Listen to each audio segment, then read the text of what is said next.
Aleluia. Mbola faly miarabanareo aho amin'ny anaran'i Jesosy Tompo anio Talata 30 ny volana Janoary 2024. Ry ava-malalo amin'ny Tompo, anio aho dia anambara nofy anankiray izay naseho an'ny Tompo tamiko ny amin'ny fampitandremany antsika izany momba ny amin'ny tokony androantsika devoly indrindra indrindra, ary koa zany ny tena hoe iorenantsika tsara ao amin'ny Tompo zany satria raha tsy matoky azy isika dia zava-poana ihany ny fiainantsika izany. Iara hivavaka isika Tompoko alohany anambarako izay tiany fanahy masina ambara. Hivavaka isika Tompoko. Jesosy Tompo, misaotra anao, mitera anao ray, manaja anao, mankalaza anao, manandratra anao Jesosy. Tompo, mamindra fo aminay tsiraray avy, mamelany elokay Jesosy io, satria tsy mendrika izahay. Diovy amin'ny rano soa izay Jesosy io, afaho tanteraka amin'ny toetra tsy mendrika rehetra eo anatrehanao, satria anao Tompo no mpamonjy tonga lafatra. Ka mangataka aminao aho Jesosy io, oka ny ranao andrakotra ay sy ny ankonako, ary koa ny olonao tsiraray avy eran-tany Jesosy io.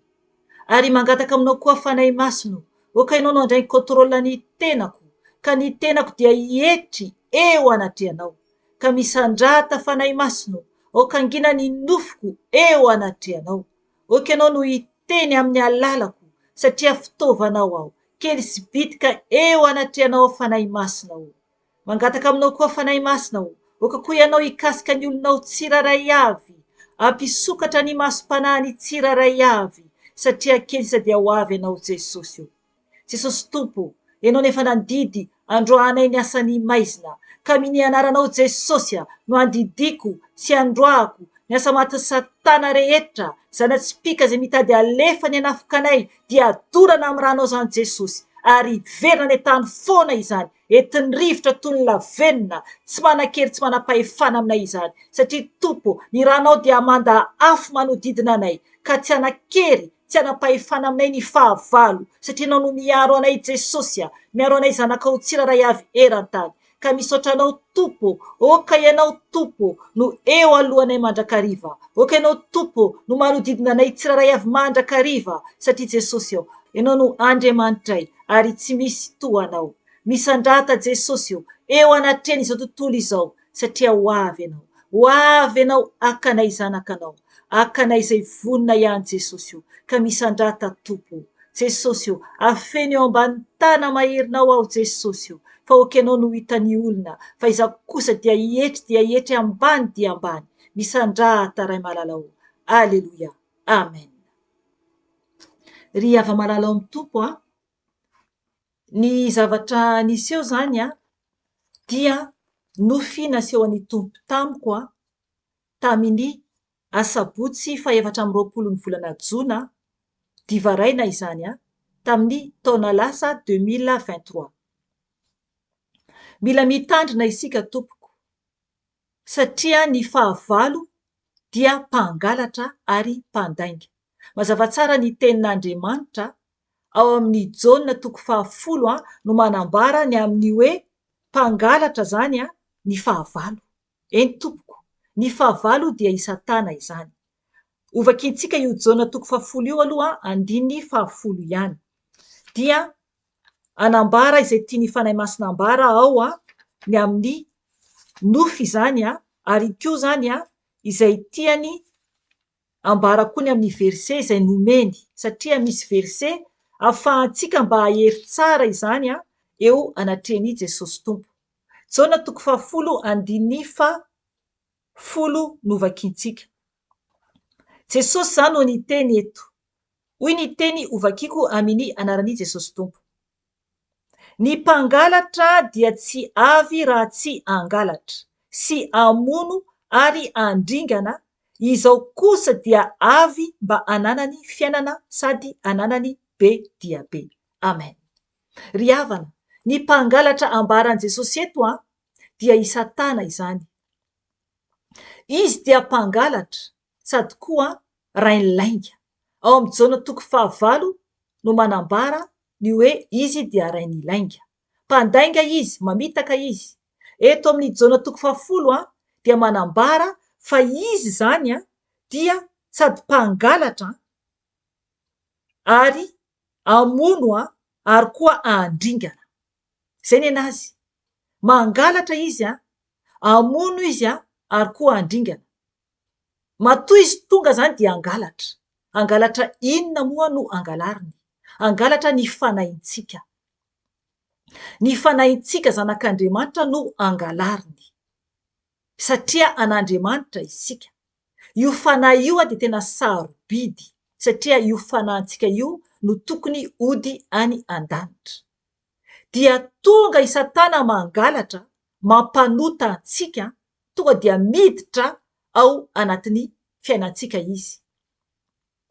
Jesosy dia miteny hoe mandondona izy any amin'ny bokin'ny Apokalipsy 7:20. Mandondona Jesosy eo am-baravaran'ny fontsika. Raha misy mihaino azy ka manokatra ny varavarana, zay izy vao hiditra ary hiara hisakafo amintsika. Zany hoe raha manaiky isika izany zay Jesosy vao hiditra ao anatin'ny fontsika, hitoetra ao amintsika. Fa i Satana kosa dia contraire. Tonga izy andrava, angalatra, amono ary andringana. Andringana, riavana, zava-doza ny tetiky ny fahavalo tokony hitandrina isika. Ary ny heriny dia efa fantatsika tsara, efa maro ny video amin'ny temoignage maro fa ny Herin'Ny maizina dia misy eny amin'ny herin'ny rivotra izany. Ambony, eo amin'ny lanitra ambony eo zany. Ka izay Herin'Ny maizina izay herin'ny Satana io zany izay herin'ny Satana eo amin'ny herin'ny rivotra zay no mila koa roahantsika.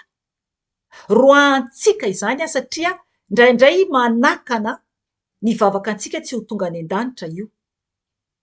Ho hitanareo tsara ilay temoignage rehefa avy eo. Fa manambara tena zavatra fampitandremana mafy momba ny amin'izay. Riavana, mila isika mandresy ny fahavalo, mila isika mandroaka devoly. Satria Jesosy mihitsy no nandidy ireo mpianatrany hoe mila roahana ny devoly. Misy ny olona tsy mahasahy mandroaka devoly. Raha ohatra tsy mahasahy mandroaka devoly ianao ka miteny hoe tsy misy ny devoly dia tadidio tsara fa tena manjaka ao anatinao izy. Ny baikon'i Jesosy no tokony henontsika. Ao amin'ny Matio 10 Jesosy naniraka an'ireo mpianatrany andeha androaka devoly ao anaty zavatra nanirahany an'izy ireo. Matio 10:7-15 no vakiantsika. Vakiantsika ny teny Amin'Ny anaran'i Jesosy Tompo. Ary raha mandeha ianareo dia mitoria hoe efa manakaiky ny fanjakan'ny lanitra. Sitrano ny marary, atsangano ny maty, diovy ny boka, roay ny demonia. Efa nahazo maimai-pona ianareo, koa manomeza maimai-pona. Hatreo Amen. Zay zany ny teny Jesosy tamin'ireo mpianany. Mila roaina ny demonia. Riavana, mila roaina ny fahavalontsika. Ny nofy izay nampanofisy ny tompo tamiko dia nisy olona anankiray izay hitako tao anatin'ny nofy. Dia mitana ohatrana vazy transparent lavalava izay io olona io. Transparent ohatrana fotsy zany paozin'le izy. Dia lavalava zany ilay ohatrany vazy eny an-tanany io. Tsy tena hoe lava be manahoana fa ohatrana paozina vazy lavalava reny zany. Angamba raha ohatra hoe mijery vera ianao vera fisotroana rano dia ataonao hoe indroa zany raha vera lehibe le izy dia ataonao hoe indroa zany amin'ny halavan'iny zany raha ohatra ka vera lehibe zany ilay izy fa raha vera kely dia anankitelo ampifampitaingenina zany dia ny alavan'i zany no tahaka an'ilay vazy naseho an'ny tompo tamiko. Zany hoe vazy zany ny fahatsapako azy ny fahitako an'ilay izy, fa ny fanahy masina no mahalala.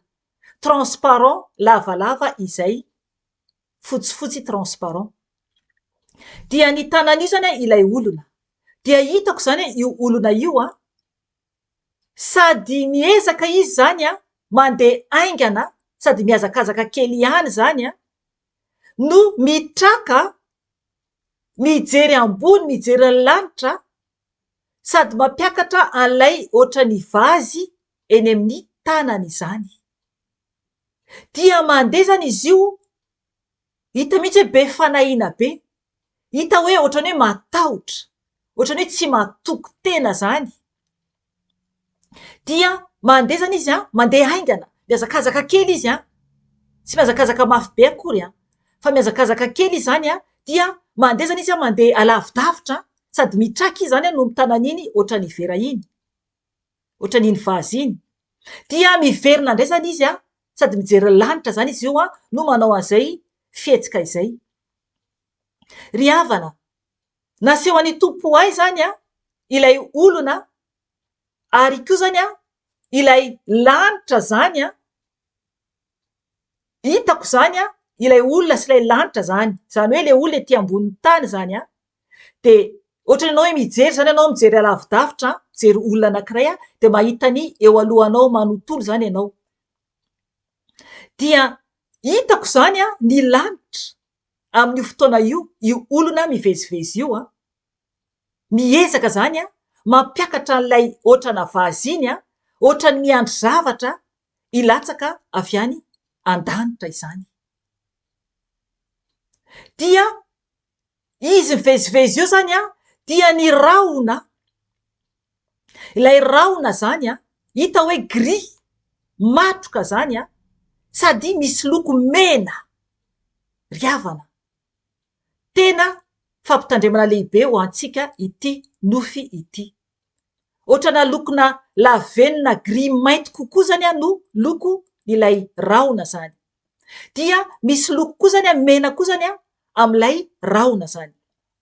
Dia hitako zany no efa nijery an'ilay lanitra aho zany, za mitraka mijery an'ilay izy zany dia hitako zany fa misy tselatra ao aorianan'ilay rahona zany, zany hoe ambonin'ilay rahona zany. Dia misy tselatra zany mandalo dia misy fahazavana kely zany hitako ao ambadika an'ilay rahona gris maizina io zany sy ilay loko mena zany lokon'ilay rahona. Ry havana, nampafantatra ahy ny fanahy masina fa miandry ny fitahiana zany ilay olona ety ambany io. Zany hoe ny fitahiany dia bloqué, zany hoe voasaka ny herin'ny maizina, herin'ny satana eo amin'ny rahoan'ny lanitra. Ilay fitahiana avy amin'Andriamanitra, ilay fahasoavany olona io dia ao ambadika, satria hitako hoe misy fahazavana ao ambadika ilay rahona gris be ary misy loko mena io. Ilay tselatra zany dia fampafantarana fa ao ambadikan'io ilay fahalehibiazan'Andriamanitra. Fahalehibiazan'Andriamanitra. Ry havana, raha ohatra ianao ka tsy matoky an'Andriamanitra, raha ohatra ianao be fanahiana, dia mitovy amin'ilay olona. Satria i Satana dia manakana ny soa rehetra, ny fahasoavantsika rehetra avy amin'Andriamanitra. Araka ilay teny teo, izy dia mpangalatra ary rainy lainga, mamitaka izy, amono izy, ka mila mitandrina isika. Eny amin'ny herin'ny rivotra hoy aho dia misy koa ny fahavalo. Eny koa Satana eny. Ary koa ny fanompo-tsampin'olona izay mbola mivavaka amin'ny fiangonana mombana statut. Eny ilay koa mbola ambaran'izy ireo hoe andriambavy lanitra. Ry havana zava-doza, Lay hoe masin'ny Maria zany fitenin'izy ireo azy. Ry havana, eny ihany koa efa naseho ny tompo tamiko tanatin'ny Nofy ilay olona ivavahan'ireo silamo. Any video afaka tadiavinao. Eny ihany koa izy naseho ny tompo tamiko tao anatin'ny Nofy. Io lehilahy io le fanompo-tsampy lehibe izay ivavahany finoana ao amin'ny finoana silamo. Ry havana, any ambanin'ny tany, any amin'ny afo be kosa tany, any ambanin'ny ranomasina koa izy, ary efa mandehandeha ety ambony tany izy, fa maro be ny olona mbola tsy mahita azy satria tsy manana ny famezam-pahasoavana ampisehoan'ny tompo ny zava-miafina. Enganeka tena ifo marina ianao ara-panahy dia ampiseho anao ny fahavalo, ny fahavalontsika dia ho asehoan'ny tompo ho anao. Ry havana, araka ny fanahy izany, araka ny fanahy izany. Fa raha kosa nefany mbola misy mandehandeha ao an-tranonao, eninao zao devoly mandehandeha, dia mbola posede zany lay trano ipetrahanao na ianao mihitsy aza. Fa rehefa afaka ianao dia tsy mare na inona intsony ao amin'ny tokantranonao na ao anatinao. Tsisy hevitra ahafahan'ny devoly anafoka anao intsony rehefa ao amin'ny Jesosy ianao. Fa asehoan'ny tompo aminao ny fahavalo ao amin'ny fanahy zany rehefa matory ianao na anaty fahitana, fa izy tsy afaka intsony anafoka anao ary tsy ao an-tokantranonao. Fa matoy izay ny devoly ao an-tokantranonao dia mbola misy zavatra anazy zay ao, zany hoe mbola rainy zany, zany hoe mbola izy zany no rain'ilay olona mipetraka ao amin'ilay trano, satria i Satana dia rain'ny mpanota rehetra, ka izy no miambina an'ireo olona izay mbola ao anatin'ny ota. Fa raha ny Tompo Andriamanitra no rainao dia izy no miambina anao sy ny ankonanao, ary izy no manjaka ao an-tranonao, dia tsisy fanahy maloto intsony ao an-tranonao. Fa mila mandroaka devoly foana ianao nefany mba tsy hisy varavarana misokatra anafian'ny Satana anao. Amen. Ry havana, ny verset manambara ny Herin'Ny Maizina eny amin'ny rivotra ambony dia ao bokin'ny Efesiana. Efesiana 4:2-10. Ho raisintsika manomboka amin'ny 10:10. Aloha raisintsika manomboka amin'ny 10:10 ka hatramin'ny 10:30. Hoy ny tenin'ny Tompo ovakiko amin'ny anarany. Farany mahereza ao amin'ny Tompo sy amin'ny tanjaky ny heriny. Tafio avokoa ny fiadian'Andriamanitra mba ahazahoanareo hifahatra amin'ny fanangoleny devoly, fa tsy mitolona amin'ny nofo amandra isika, fa amin'ny fanapahana sy amin'ny fahefana ary amin'ny mpanjakan'izao fahamazinana izao, dia amin'ny fanahy ratsy eny amin'ny rivotra. Noho izany, raiso avokoa ny fiadian'Andriamanitra mba ahazahoanareo hanohitra amin'ny andro mahaory. Ary rehefa vitanareo avokoa izany dia ahafahatra ianareo. Amen. Ry havana, hitanareo zany eo amin'ny 10:20 no manambara tsara ny tenin'Andriamanitra, averiko vakina hoe fa tsy mitolona amin'ny nofo amandra isika, fa amin'ny fanapahana sy amin'ny fahefana ary amin'ny mpanjakan'izao fahamazinana izao, dia amin'ny fanahy ratsy eny amin'ny rivotra.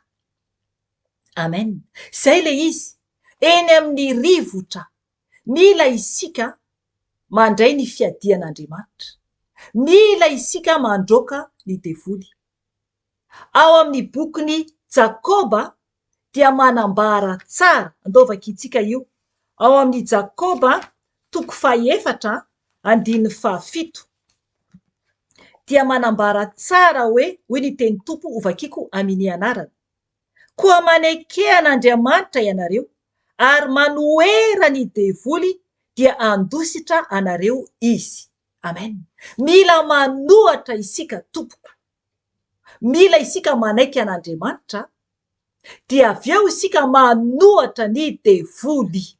Fa raha tsy zany dia tsy hiala izy, dia tsy hiala izy raha tsy roaina. Mila roaina ny devoly, mila roaina ny devoly. Aza manome fitoerana ho an'ny devoly, mbola tenin'Andriamanitra ihany koa izany.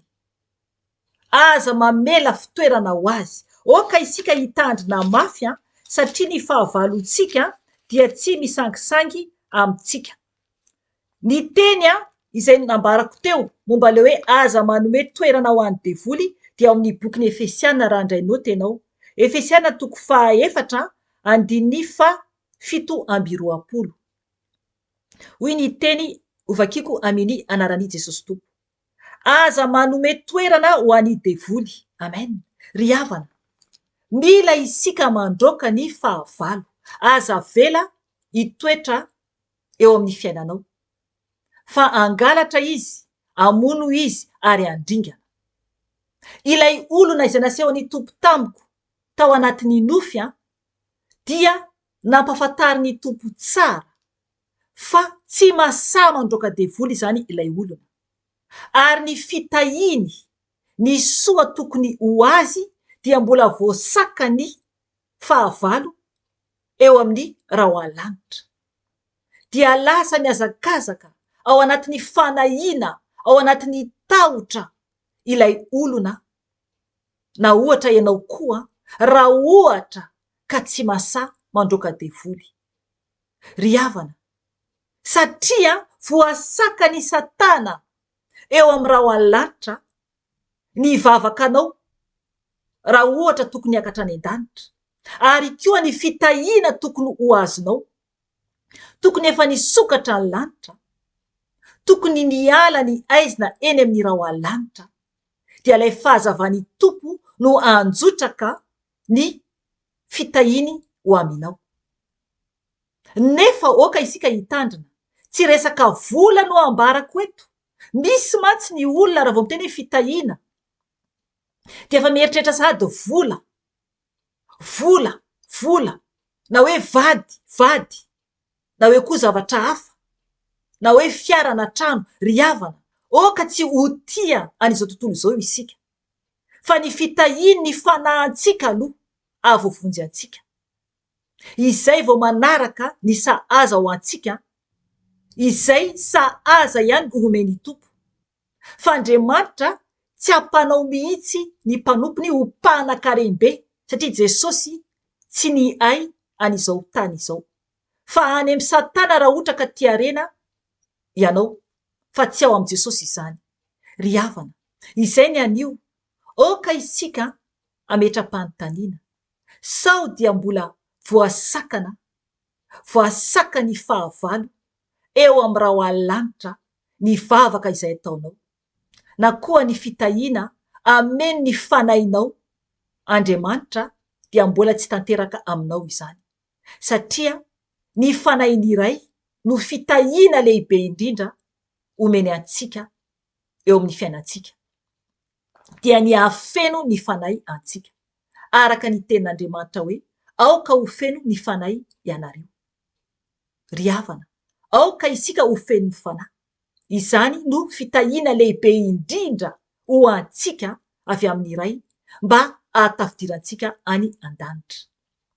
Ry havana, izay ny anio. Fa raha mbola misy ny fotoana dia mbola miverina eto indray aho raha sitrapon'i Jesosy Tompo. Voninahitra ny ao an'Andriamanitra irery ihany, ary fiadanana ho an'ny olona izay ankasitrahany irery ihany. Amen. Veloma tompoko.